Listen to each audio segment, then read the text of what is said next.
नमस्ते साथियों, आइए स्पीसीस वॉरियर्स में स्वागत करते हैं। कल गवर्नर जनरल गवर्नर और वायसराय का वीडियो आ चुका था, उसका थ्योरी वाला सेशन है। जिन्होंने नहीं देखा होगा उसका पहले जाकर देखिएगा, वीडियो को स्किप कर दीजिएगा, इसको जाके पहले उसको देखिएगा। डिस्क्रिप्शन में लिंक डलवा दूंगा या फिर आपको चैनल पर मिल जाएंगे प्लेलिस्ट में, हिस्ट्री वाले प्लेलिस्ट में, मॉडर्न हिस्ट्री में। ठीक है, पहले उसको देखिए, उसके बाद से MCQ वाला सेशन को देखिएगा। सबका स्वागत करते हैं। और कैसे हैं आप लोग, सब लोग बताइएगा। और सेशन को स्टार्ट करते हैं। ये वीडियो जो होगा 17वीं BPSC बिहार दरोगा या फिर कोई भी एग्ज़ाम दे रहे हैं, वनडे एग्ज़ाम या स्टेट PCS UPSC, सबके लिए बहुत अच्छा होगा। ठीक है, इसमें बहुत मेहनत करते हैं हम लोग, इसीलिए अधिक से अधिक प्यार दीजिएगा। सेशन को अधिक से अधिक लाइक करिएगा, शेयर भी करिएगा। जो लोग नए हैं चैनल को सब्सक्राइब भी करिएगा। चलिए सेशन को स्टार्ट करते हैं। और क्वेश्चन का आप लोग अधिक से अधिक जवाब देने की कोशिश करिएगा, तभी पता चलेगा कि आपने जो पढ़ा है वो सही पढ़ा है कि नहीं पढ़ा है। ठीक है, चलिए पहला क्वेश्चन आपको देखते हैं। स्क्रीन पर दिख रहा होगा, पहला क्वेश्चन आपको दिख रहा होगा स्क्रीन पे। कह रहा है कि निम्नलिखित कथनों पर विचार कीजिए। रॉबर्ट क्लाइव बंगाल के प्रथम गवर्नर जनरल थे। स्टेटमेंट बिल्कुल इनकरेक्ट है। ये कह रहा है कि रॉबर्ट जो क्लाइव थे बंगाल के प्रथम गवर्नर जनरल थे। स्टेटमेंट क्या है, ये गलत है, क्योंकि रॉबर्ट क्लाइव जो था वो बंगाल का क्या था, गवर्नर था, कि ना कि गवर्नर जनरल था। पहला बंगाल का गवर्नर जनरल कौन था आपका, वारेन हेस्टिंग था। ठीक है, ध्यान रखिएगा। विलियम बेंटिक भारत के प्रथम गवर्नर जनरल थे। बिल्कुल सही है, स्टेटमेंट 2 सही है, यानी कि ऑप्शन क्या होगा, इसका B सही उत्तर हो जाएगा। प्रथम भारत के वायसराय कौन थे आपको, लॉर्ड विलियम बेंटिक। कौन था आपको, भारत का प्रथम वायसराय कौन था, कैनिंग था। ठीक है, चलिए अगला क्वेश्चन। भारत का प्रथम गवर्नर जनरल, भारत का बोल रहा है ना, भारत का प्रथम गवर्नर जनरल कौन हो जाएगा आपको, भारत का प्रथम गवर्नर जनरल हो जाएंगे आपको। इसमें ऑप्शन में क्या है, क्या कोई, मेयो बिल्कुल नहीं होगा, लिटन नहीं होगा, कैनिंग नहीं होगा, और ये नहीं, कैनिंग तो वायसराय था। यानी भारत के प्रथम गवर्नर जनरल का नाम था Lord William Bentinck. Lord William Bentinck, जिनका कार्यकाल होता है 1828 से लेकर 1835 तक, और ये उदारवादी नेचर के थे। इन्हीं के समय अंग्रेजी शिक्षा का माध्यम बनाया गया। इसके अलावा सती प्रथा को ख़त्म किया गया। इसके अलावा ठगी प्रथा को भी इन्होंने अंत किया। इसके अलावा बहुत सारे कार्य इनके, आपको कहें तो कुर्क को इन्होंने क्या किया, अपने कब्ज़े में लिया। इसके अलावा कोचर जो था उसको इन्होंने कब्जे में लिया। तो ध्यान रखिएगा कि इसके गवर्नर जनरल जो था लॉर्ड विलियम बेंटिक, इसके समय क्या क्या कहानियाँ हुई थी। ठीक है, तो इसको थोड़ा सा ध्यान रखिएगा। चलिए अगले क्वेश्चन पर चलते हैं। यानी कि लॉर्ड विलियम बेंटिक करेक्ट होगा, यानी कि ऑप्शन उपयुक्त में से कोई नहीं सही होगा। ठीक है, चलिए अगले क्वेश्चन पर चलते हैं। भारत में ब्रिटिश साम्राज्य का संस्थापक कौन था। कहा जाता है कि ब्रिटिश साम्राज्य का संस्थापक लॉर्ड क्लाइव को कहा जाता है, क्योंकि लॉर्ड क्लाइव का कार्यकाल क्या था, 1757 से लेकर क्या था, 1757 से लेकर इसका कार्यकाल जो था आपका 1760 तक पहली बार, और दूसरी बार 1765 से 67 तक। इसके बारे में खास बात क्या है कि इसी ने बंगाल में द्वैध शासन व्यवस्था की शुरुआत 1765 में की थी, जिसको वारेन हेस्टिंग ने 1772 में क्या कर दिया, समाप्त कर दिया। इसे कहा जाता है भारत का साम्राज्य का संस्थापक कहा जाता है। और इसी के समय क्या हुआ था आपका, प्लासी की लड़ाई भी 1757 में लड़ी गई थी। तो इन सब बातों को ध्यान रखिए। इसके अलावा यही फैक्ट है, इसको ध्यान रखिएगा। Lord Clive, option C correct होगा। स्लीमन के बारे में क्या है, दास प्रथा खत्म किया था। ठीक है, मिंटो क्या है, मिंटो आपको कोई खास, मिंटो के बारे में, मेयो के बारे में क्या खास बात है कि इसने मेयो कॉलेज की स्थापना किया था। और भारत में प्रथम जनगणना जो था 1872 में मेयो के कार्यकाल में स्टार्ट हुआ था। और मेयो ऐसा प्रथम गवर्नर जनरल बना था, या फिर कहे तो वायसराय बना था, जिसको उसके कार्यकाल में ही अफरीदी, एक अपराधी था जिसके अफरीदी के द्वारा क्या किया जाता है, मार दिया जाता है अंडमान निकोबार में। इन सब बातों को ध्यान रखिएगा। रिंग फेंस की नीति किसने स्टार्ट किया। रिंग फेंस को हिंदी में सुरक्षा प्रकोष्ठ कहते हैं। सुरक्षा प्रकोष्ठ की नीति, सुरक्षा प्रकोष्ठ की नीति की शुरुआत किसने किया आपको, वारेन हेस्टिंग ने किया। वारेन हेस्टिंग के समय में क्या क्या चीज़ें हुई, सबसे पहले जानिएगा इसका कार्यकाल कब से कब तक था।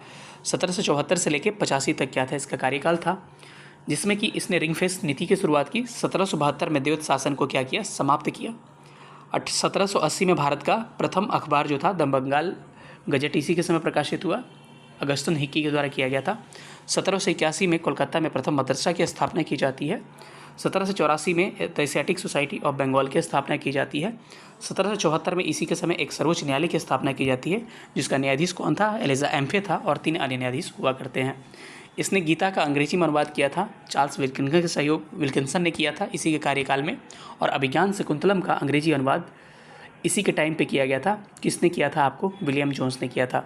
अगर और थोड़ा सा डिटेल में जाएं तो इसके समय कुछ युद्ध हुए थे, उस युद्ध को थोड़ा सा शॉर्टकट में हम लोग देख लेते हैं। सबसे पहले 1767 से लेके आपको पहले आपको 1775 से लेके आपको 1782 तक एक युद्ध हुआ था जिसको कहा जाता है प्रथम आंग्ल मराठा युद्ध।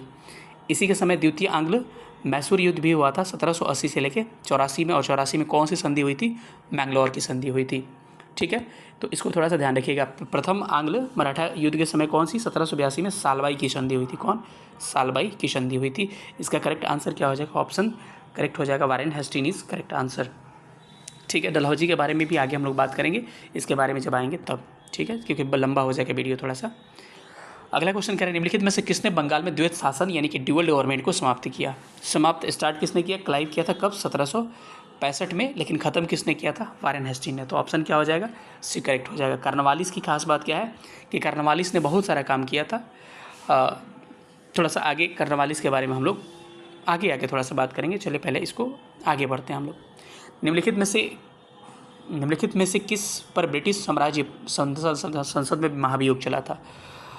पिट्स इंडिया एक्ट के संबंध में कुछ काम किया था वारेन हेस्टिंग। इसी को लेके जब 1785 में जाता है इंग्लैंड में, तो इस पर महाभियोग का मुकदमा चलाया जाता है बरो के द्वारा। ठीक है, बरो के द्वारा, इसको ध्यान रखिएगा। तो इसका करेक्ट आंसर क्या होगा? Warren Hastings is correct answer. ठीक है, वेलोर का विरोध हुआ था, उस समय गवर्नर जनरल कौन हुआ करता था? Sir John Barlow. वेलोर का युद्ध हुआ कब था? 1806 में हुआ था। इस फैक्ट को ध्यान रखिएगा। वेलेस्ली ने क्या शुरू किया था? सहायक संधि शुरू किया था। तो इसके आगे किसको किसको क्या विलय करता है उसके बारे में हम लोग जानेंगे। इसके कार्यकाल क्या था? 1798 से लेके 1805 क्या था? वेलेस्ली का कार्यकाल था। और ये जिन्होंने काम किया था, जो सारे काम को देखेंगे थोड़ा सा हम लोग बाद में देखेंगे जब इसका कार्यकाल आएगा। ठीक है, कार्नवालिस का कार्यकाल क्या है? 1786 से लेके एक बार 93 तक रहता है और एक बार फिर 1805 में बन के रहता है। इसी के समय क्या हुआ था? अस्थायी बंदोबस्त आया था। इसी के समय आपको तृतीय आंग्ल मैसूर युद्ध हुआ था। कब? 1790 से 92 के बीच में। और 1792 में कौन सी युद्ध संधि हुई थी? श्रीरंगपट्टनम की संधि हुई थी। इन सब बातों को आप थोड़ा सा ध्यान रख सकते हैं। इसको पुलिस सेवा, न्यायिक सेवा और सिविल सेवा के जनक माना जाता है। और इसकी कब्र कहाँ है? इसकी कब्र कहाँ? कार्नवालिस की कब्र कहाँ है? गाजीपुर में है। इन सब बातों को ध्यान रखिएगा आप। निम्नलिखित में से किस गवर्नर जनरल ने भारत की प्रसंविधता सिविल सेवा कोऑर्डिनेटेड सर्विस कोड की स्टार्ट किया था? यानी भारतीय सिविल सेवा, सिंपल सी अगर घुमा फिरा के नहीं बात करना चाहे तो भारत में सिविल सेवा की शुरुआत किसके द्वारा मानी जाती है?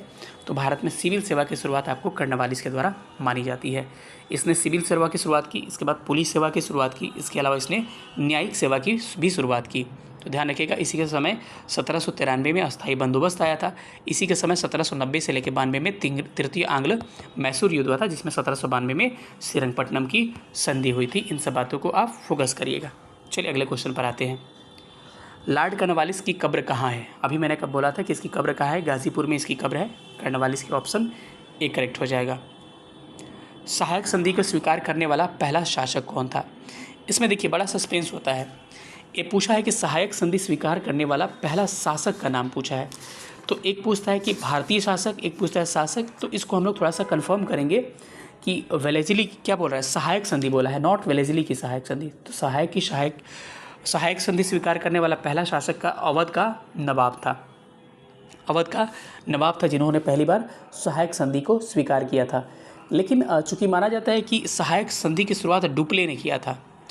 डुप्ले जो था 1765 में ही सहायक संधि की शुरुआत किया था। और वेलेस्ली का कार्यकाल क्या है? 1798 से 1805 कार्यकाल है। तो अगर कहा जाए कि सहायक संधि पहली बार, तो कहिएगा अवध। सहायक संधि स्वीकार करने वाला 1765 में पहला शासक कौन था? आपको अवध था। लेकिन अगर पूछा जाए कि वेलेस्ली की सहायक संधि स्वीकार करने वाला पहला शासक कौन था, तब जाके इसमें थोड़ा सा अंतर आपको देखने को मिलेगा, क्योंकि इसका कार्यकाल मैं बता चुका हूँ 1798 से 1905 है। तो इसके बीच बीच में किसको किसको विलय किया जाता है, थोड़ा सा इस बार देख लीजिएगा। इसमें सबसे पहले पूछा जाए तो 1798 में हैदराबाद को, 1798 में हैदराबाद को, तंजौर और मैसूर को, 1799 में किया जाता है। इसके अलावा अवध को 1801 में विलय करता है ये। उसके अलावा मराठा को आपको 1802 में, और इसी समय बाजीराव सेकंड और अंग्रेज़ों के बीच में बशिन की संधि भी हुई थी। बरार एवं भोसले पूछा जाए, इस सारा थ्योरी में लिखा हुआ है। बरार एवं भोसले को आपको 1803 में, सिंधिया को और किसको? सिंधिया को 1804 में। ध्यान रखिएगा कि इंदौर के होलकरों ने सहायक संधि स्वीकार नहीं की थी। सहायक संधि क्या था? कि राज्य से खर्च लेके उन्हीं को सेना देता था और एक खर्च लेता था और राज्य को नियंत्रण में रखता था। यानी कि ऑप्शन क्या होगा, अवध इज करेक्ट आंसर, इसमें कंफ्यूज मत होइएगा।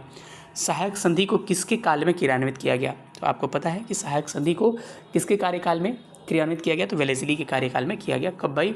1798 से पहले बार हैदराबाद को विलय करके इसमें स्टार्ट किया जाता है। ऑप्शन बी करेक्ट हो जाएगा। ठीक है, चलिए अगले प्रश्न पर आते हैं। अगला प्रश्न कह रहा है कि निम्नलिखित पर विचार कीजिए जिन्होंने लॉर्ड वेलेस्ली के सहायक संधि को स्वीकार किया। तो इसमें क्या करना है, आपको इसको क्रम बताना है कि कौन कब इसकी सहायक संधि स्वीकार करता है, उसके हिसाब से आसानी से इस प्रश्न को डील कर ही लीजिएगा।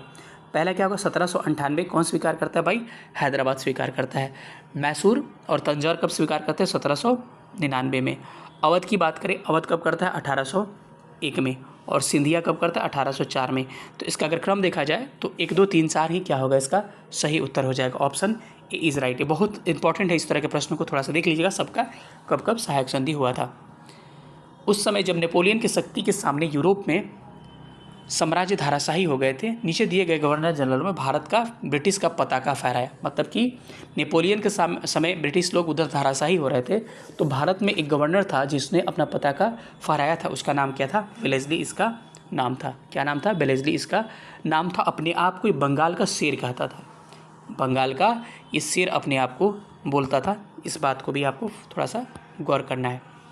आंग्ल नेपाल युद्ध जिसके शासनकाल में हुआ था, वो कौन था जिसके काल में आंग्ल नेपाल युद्ध हुआ था? ध्यान रखिएगा कि आंग्ल नेपाल युद्ध कब हुआ था भाई? 1814 से लेकर 1816 के बीच में। और मार्च 1816 में एक संधि होती है जिसको सुगौली की संधि कहा जाता है। तो जब कार्यकाल देखा जाए तो उस समय क्या था? लॉर्ड हेस्टिंग का कार्यकाल था। अगर थोड़ा सा कार्यकाल की अगर बात कर दे आपसे और थोड़ा सा कार्यकाल पे देखा जाए तो लॉर्ड हेस्टिंग का कार्यकाल 1813 से लेकर कब तक था? 23 तक था। और इसी बीच में क्या होता है? नेपाल युद्ध भी होता है। और इसी के कार्यकाल में तृतीय मराठा युद्ध भी होता है। तृतीय मराठा युद्ध कब भाई? 1817-18 के करीब में तृतीय मराठा युद्ध। यानी कि ऑप्शन क्या होगा इसका? बी करेक्ट हो जाएगा। सुगौली की संधि कब हुई थी? मार्च 1815 में। तो अब डिपेंड करता है क्वेश्चन पे कि कैसे सवाल पूछे जाते हैं, उसके हिसाब से आंसर लिया जाएगा। अगर 16 ऑप्शन में है तो 16 लीजिएगा, नहीं तो आपको 15 भी ऑप्शन में ले सकते हैं। तो इसका करेक्ट आंसर क्या हो जाएगा? मार्च 1815 इज़ करेक्ट आंसर। ठीक है, निम्नलिखित में से कौन सा सुमेलित नहीं है? तो ध्यान रखिएगा, कुछ गवर्नर को दे रखा है। कह रहा है कि हेक्टर मुनरो बक्सर के युद्ध के समय था, बिल्कुल सही है। लॉर्ड हेस्टिंग आंग्ल नेपाल युद्ध अभी हमने पढ़ा, सही है। चतुर्थ आंग्ल मैसूर युद्ध कब हुआ था? 1799 में। उस समय कौन था? वेलेस्ली, क्योंकि उसका कार्यकाल 1798 से 1805 तक था, तो वेलेस्ली था। अब कह रहे हैं कि लॉर्ड कर्नवालिस तृतीय मराठा युद्ध के समय था, बिल्कुल गलत है। तृतीय आंग्ल मराठा युद्ध 1817 के करीब में हुआ था। उस समय लॉर्ड हेस्टिंग था, ना कि आपको कर्नवालिस था। तो करेक्ट आंसर क्या होगा? ऑप्शन डी हो जाएगा करेक्ट। ठीक है, तथाकथित कुशासन के आधार पर किस गवर्नर जनरल ने मैसूर को शासन में अपना मिला लिया? तो विलियम बेंटिक था। इन्होंने क्या किया? कुशासन के आधार पर अपने शासन में मिला लेता है किसको? 2 राज्यों को। एक तो मैसूर को कब? 1831 में। और दूसरा किसको? कुर्ग को 1834 में अपने शासन में ये मिला लेता। तो ऑप्शन क्या होगा इसका? सी करेक्ट आंसर आपका हो जाएगा। ठगों का उन्मूलन किसके नेतृत्व में हुआ? तो देखिए, ठगों का जब उन्मूलन हुआ था तो उस समय गवर्नर जनरल कौन था? उस समय गवर्नर जनरल कौन था आपका? मुख्यतः आपको बेंटिक हुआ करता है, लेकिन उन्मूलन किया किसने? तो स्लीमन ने किया था। तो आंसर क्या था? ऑप्शन बी करेक्ट हो जाएगा। ये बीपीएससी में पूछा हुआ सवाल हो जाएगा। ठीक है, ये प्रश्न हाल ही में पूछा आपको किस बीपीएससी में? 67वीं में पूछा है, जो री एग्ज़ाम हुआ था। कह रहे कि इसका क्रम बताना है और क्या सही है इसमें ये बताना है। ये कह रहे हैं सती प्रथा का उन्मूलन किया किसने? विलियम बेंटिक, बिल्कुल सही। 1829 में एक्ट 17 के तहत इन्होंने सती प्रथा का उन्मूलन किया। दास प्रथा का भी उन्मूलन इसी के समय किया गया, एलन इसके द्वारा। अभी हमने देखना उसके बाद से आपको धर्म परिवर्तन करना के कारण अयोग्यता को हटाना, बिल्कुल ये क्या है? आपको इनकरेक्ट है। और एक कह रहा है कि ठगों का कौन किया भाई? स्लीमन किया। और देखिए, दास प्रथा जो एलन बरो ने ख़त्म किया था, कन्फ्यूज मत होइएगा। एलन बरो दास प्रथा ख़त्म किया था, लेकिन आयोग ने माना था कि वेंटिक के काल से ही इसकी प्रयास शुरू हो गई थी। तो इसीलिए एलन बरो जो होगा दास प्रथा का ख़त्म किया, लेकिन इसको भी आयोग सही माना है, यानी 1 2 4 को सही माना है। तो 1 2 4 क्या होगा? ऑप्शन सी इसका क्या हो जाएगा? करेक्ट आंसर हो जाएगा। चलिए अगले प्रश्न पर चलते हैं। सती प्रथा को कौर ज्ञान कानूनी बनाया था आपको किसके काल में? विलियम बेंटिक के कार्यकाल में। इसके कार्यकाल में अंग्रेजी को शिक्षा का माध्यम बनाया जाता है। लॉर्ड मैकाले घोषणा पत्र 1835 जारी की जाती है और मैंने बताया था मैसूर को 1831 में और कुर्ग को 1834 में अपने शासन में मिला लिया जाता है। कैप्टन स्लीमन की सहायता से 1830 में ये ठगी प्रथा का क्या करता है? अंत करता है। तो इन सब बातों को थोड़ा सा ध्यान रखना। और कंपनी के अधीन 1837 चार्टर एक्ट के तहत भारत का पहला गवर्नर जनरल के विलियम बेंटिक ही आया था। ऑप्शन क्या होगा इसका? बी करेक्ट हो जाएगा। इनमें से किस वर्ष बंगाल से दासों का निर्यात रोका गया? तो बंगाल में दासों का निर्यात 1789 से रोक दिया जाता है। तो इसका आंसर क्या होगा? ऑप्शन बी करेक्ट हो जाएगा। लॉर्ड डलहौजी द्वारा अवध का अंग्रेजी राज्य में विलय निम्न में से किस रीति से हुआ? तो अवध का विलय किस आधार पे हुआ था? आपको कुशासन के आरोप पे। कब? 1756 में क्या किया जाता है? आपको वाजिद अली शाह, उस समय कौन होता है? वाजिद अली शाह आपको यहाँ का नवाब हुआ करता है। उसी समय आपको वेलेस्ली द्वारा इसको कुशासन के आरोप पे, व्यक्तिगत सिद्धांत से नहीं, याद रखिएगा, सतारा बगावत वगैरह व्यक्तिगत सिद्धांत से, लेकिन कुशासन के आरोप से आपको खत्म किया गया था किसको? अवध को। उस समय वाजिद अली शाह उसका नवाब हुआ करता। ऑप्शन डी करेक्ट आंसर होगा। ठीक है। ब्रिटिश साम्राज्य में अवध का विलय कब होता है? 1856, यानी कि ऑप्शन क्या होगा इसका? डी करेक्ट हो जाएगा। विलय के सिद्धांत का निम्नलिखित राज्यों का आपको क्रम बोला है कि इसमें से कौन से ऐसे राज्य था जिसका विलय का क्रम हुआ? सबसे पहले इन राज्यों का क्रम देख लेते हैं, कब कब किसका विलय हुआ था, उसके हिसाब से हम इसको क्या करेंगे? आसानी से सजा लेंगे। सबसे पहले आते हैं सतारा पे। सतारा का विलय आपको मैं बताया था कि सबसे पहले विलय किसका हुआ था? तो सबसे पहले विलय आपका किसका हुआ था? सतारा का कब हुआ था? आपको ध्यान रखिएगा, सतारा का विलय 1848 में हुआ था।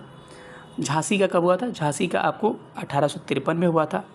उसके अलावा बगहात का 1850 में होता है, ये 48 है, और उदयपुर का 1852 में। तो इसका क्रम देखना अगर चाहिएगा तो इसका क्रम क्या हो जाएगा? सबसे पहले 1848 हो जाएगा, एक नंबर ये हो जाएगा, एक के बाद से 3 नंबर क्या हो जाएगा? बगहात हो जाएगा, 3 के बाद से 4 नंबर क्या हो जाएगा? उदयपुर, और 4 नंबर झांसी, यानी कि ऑप्शन क्या होगा? सी इसका करेक्ट हो जाएगा।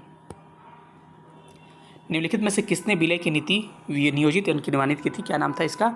डलहौजी नाम था। इसका कार्यकाल 1848 से लगभग 55 तक इसका कार्यकाल माना जाता है। किसको? लॉर्ड डलहौजी का। 56 तक माना जाता है। इसी के समय 1853 में 16 अप्रैल 1853 को भारत में पहली बार रेल चलती है मुंबई से थाने तक, इंडियन पेनिनसुलर कंपनी के द्वारा। ठीक है, इसको ध्यान रखिएगा। डाक सेवा शुरू करता है, लोक सेवा विभाग शुरू करता है, चार्ल्स वुड डिस्पैच नीति आती है, पहली बार भारत में तार सेवा शुरू करता है। तो इन सब बातों को आप एक बार गौर कर सकते हैं। ठीक है, और किनको किनको विलय किया था एक बार अगर और देखना चाहे तो सबका क्रम आपको मैं बता दे रहा हूँ। सबसे पहले सतारा को नोट कर लीजिएगा, यहाँ पे लिखने का जगह नहीं है। सतारा को 1848 में, जैतपुर संबलपुर को 1849 में, बगहात को 1850 में, उदयपुर को 1852 में, झांसी को 1853 में, नागपुर को 1854 में और करौली को 1855 में। नोट्स में दिया हुआ है, लिखने की ज़रूरत नहीं है। ठीक है, जो लोग वीडियो नहीं देखेंगे, बार बार कह रहा हूँ, पहले थ्योरी वाला वीडियो देखिएगा तब यहाँ पर आइएगा। व्यक्तिगत सिद्धांत के अंतर्गत विलय किए जाने वाला प्रथम राज्य कौन था? तो पहला राज्य कौन था भाई? पहला राज्य सतारा ही था, जिसको 1848 में व्यक्तिगत सिद्धांत के तहत इसको विलय कर लिया जाता है। तो क्या होगा आंसर इसका? सतारा इज करेक्ट आंसर। चलिए अगले प्रश्न पर चलते हैं। जेम्स एंड्रूज रेमजे ने किस गवर्नर जनरल का वास्तविक नाम है? तो डलहौजी को क्या कहते थे हम लोग? जेम्स एंड्रू रेमजेस के नाम से हम लोग डलहौजी को जानते थे। इसका करेक्ट आंसर क्या हो जाएगा? Option A is right answer.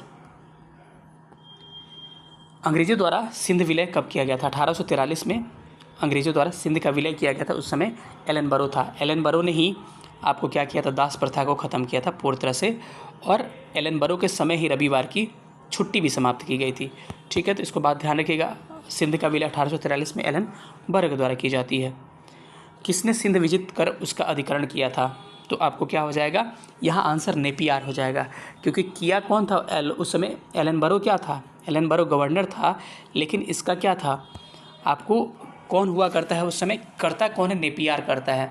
और नेपियर ही क्या कहता है? एक स्टेटमेंट बोलता है। उस स्टेटमेंट को आप थोड़ा सा ध्यान रखिएगा। उस स्टेटमेंट में क्या कहता है? ये कहता है कि वह अफ़गानी तूफ़ान की पूँछ थी। वह अफ़गानी तूफ़ान की पूँछ थी, एक बात इन्होंने कहा। चलिए अगले प्रश्न पर चलते हैं। प्रश्न संख्या 30 पे आते हैं। प्रश्न संख्या 30 क्या कह रहा है? इसको ध्यान से देखिएगा। कह रहा है कि सिक्किम का भारत में विलय किसने किया? सिक्किम एक डॉक्टर होता है, उसी के आधार पर 1850 में इसका क्या कर लिया था, डलहौजी के द्वारा विलय कर लिया जाता। ऑप्शन इसका सी करेक्ट हो जाएगा। अगला प्रश्न कह रहा है कि भारत में प्रथम रेलवे लाइन किसने बिछाया भाई, डलहौजी ने बिछाया। किसने, डलहौजी ने बिछाया था। 16 अप्रैल कब, 1853 में। कहाँ से, मुंबई से कहाँ तक, थाड़े तक। कितना किलोमीटर, 34 किलोमीटर। कंपनी कौन, इंडियन पेनिनसुला कंपनी का नाम होगा। ऑप्शन क्या हो जाएगा, ए करेक्ट हो जाएगा। भारत में पहली बार रेल कब बिछाई गई, आपको पता है 16 अप्रैल 1853, यानी कि ऑप्शन ए करेक्ट हो जाएगा। विधवा पुनर्विवाह अधिनियम किसके शासनकाल में क्रियान्वित किया जाता है, तो उनका नाम क्या था आपका, कैनिंग के कार्यकाल में। ये प्रथम वायसराय होता है और 1856 में विधवा पुनर्विवाह अधिनियम आता है और ईश्वर चंद्र विद्यासागर ने अपनी बेटी की शादी करके पहली बार विधवा विवाह को क्या किया, प्रोत्साहित किया। ठीक है, आंसर क्या हो जाएगा इसका, बी करेक्ट हो जाएगा। 1 नवंबर 1858 को महारानी विक्टोरिया का घोषणा पत्र इलाहाबाद में पढ़कर किसने सुनाया, तो ध्यान रखिएगा घोषणा पत्र को कैनी ही पढ़ के सुनाया था। ऑप्शन क्या होगा इसका, बी करेक्ट हो जाएगा। अपने पुत्र के स्थान पर दूसरे को उत्तराधिकारी गोद लेने के अधिकार को पुनः कब स्थापित किया जाता है, 1857 की क्रांति के बाद। जब पता चल जाता है इन लोगों को कि भारतीय लोग शांत नहीं रहेंगे तो क्या करते हैं, इस अधिनियम को ख़त्म करके अगर जिसका पुत्र नहीं होगा उसके भी साम्राज्य को हड़पने का, यानी कि डलहौजी की नीति को ख़त्म करने का शुरू किया गया। यानी कि क्या हो जाएगा, 1858 के अधिनियम। और उसी समय कंपनी का शासन कहाँ चला गया, आपको चला गया क्राउन के पास, ब्रिटिश क्राउन महारानी के पास।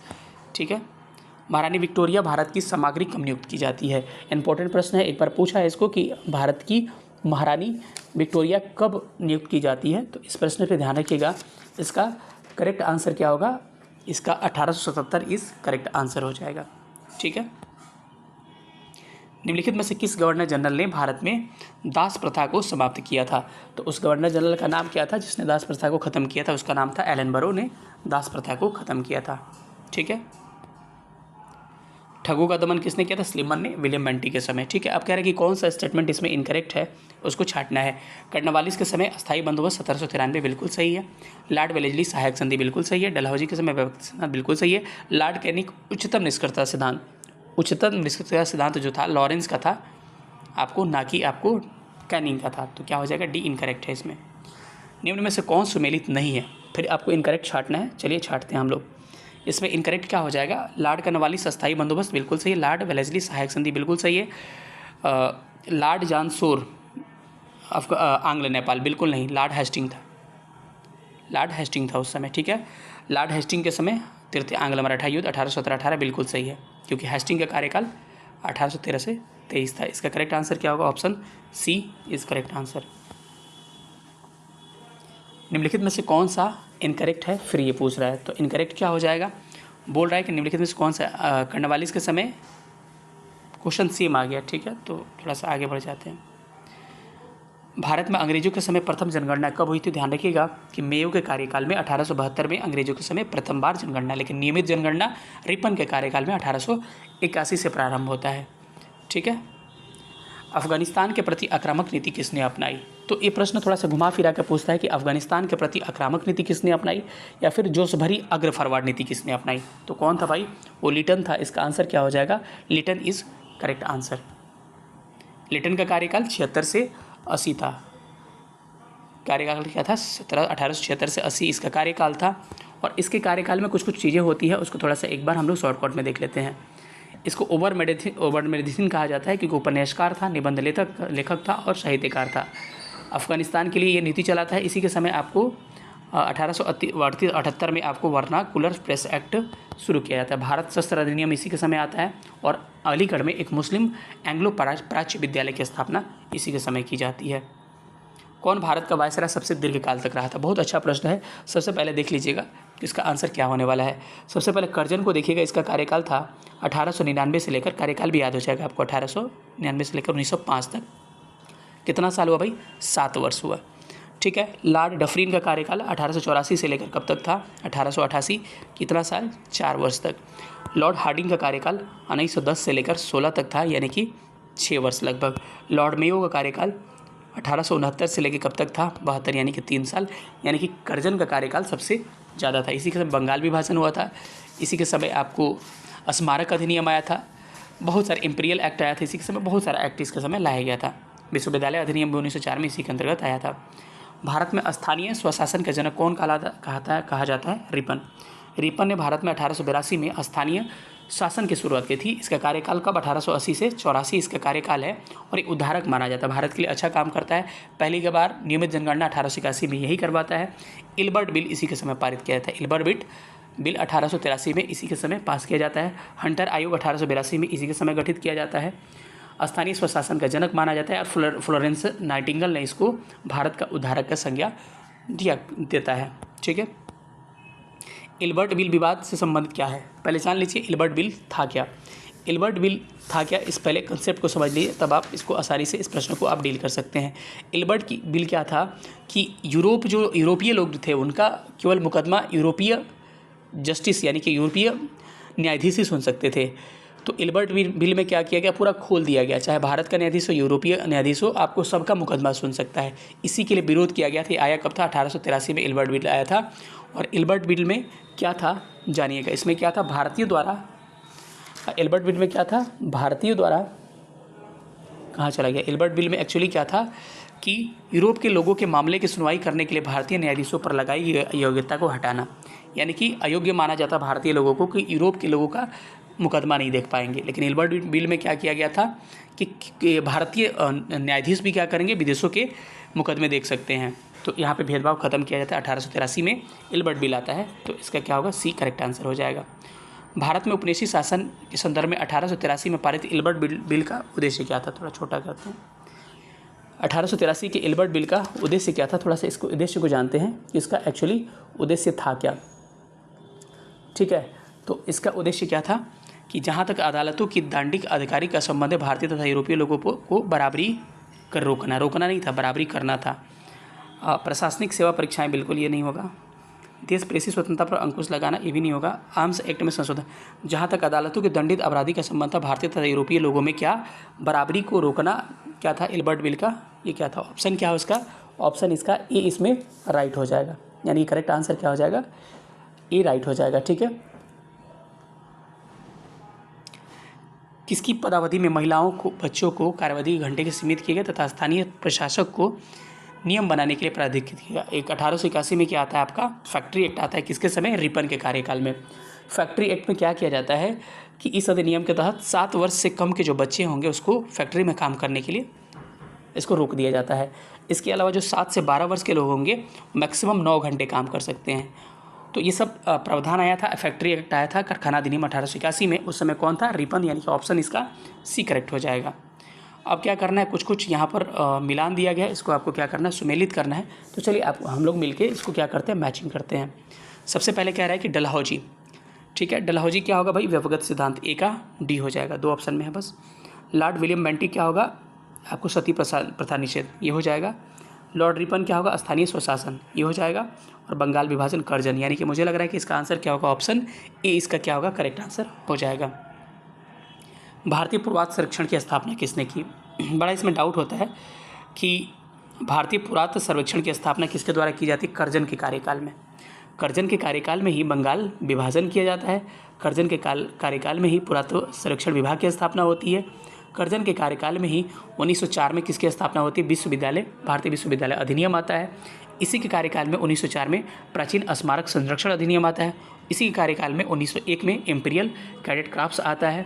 इसी कार्यकाल में 1901 में सिंचाई आयोग की स्थापना की जाती है, जिसके अध्यक्ष कौन है, सर कॉलिन स्टॉप मॉरिसन होते हैं। 1902 में क्या आती है आपको, पुलिस आयोग आती है, फ्रेजर की अध्यक्षता में। 1902 में ही आपको विश्वविद्यालय आयोग आता है, सर टॉमस रैले की अध्यक्षता में। और तो थोड़ा सा इसको आप सब लोग ध्यान रख लीजिएगा। तो इसका correct answer option A is right answer. भारत में कर्जन की प्रशासन की तुलना औरंगजेब से किसने की है, गोपाल कृष्ण गोखले ने किया है कि ये किसके, औरंगजेब के समान है कौन, कर्जन। इंपीरियल कैडेट क्रॉप्स की स्थापना किसने किया था, तो कर्जन ने ही किया था, तो क्या हो जाएगा, option B is right answer.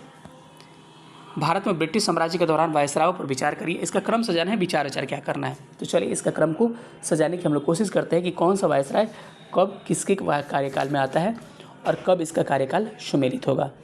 ठीक है, आइए इसको सजाते हैं एक बार और देखते हैं कि क्या होगा। सबसे पहले कर्जन आता है कब, 1899 से 1905 तक क्या है, कर्जन का कार्यकाल है। हार्डिन का कार्यकाल 1884 से लेकर 1848 के बीच है। चेम्सफोर्ड का कार्यकाल देखा जाए तो चेम्सफोर्ड का कार्यकाल आपको माना जाता है आपको 1916 से लेकर 1922 का कार्यकाल।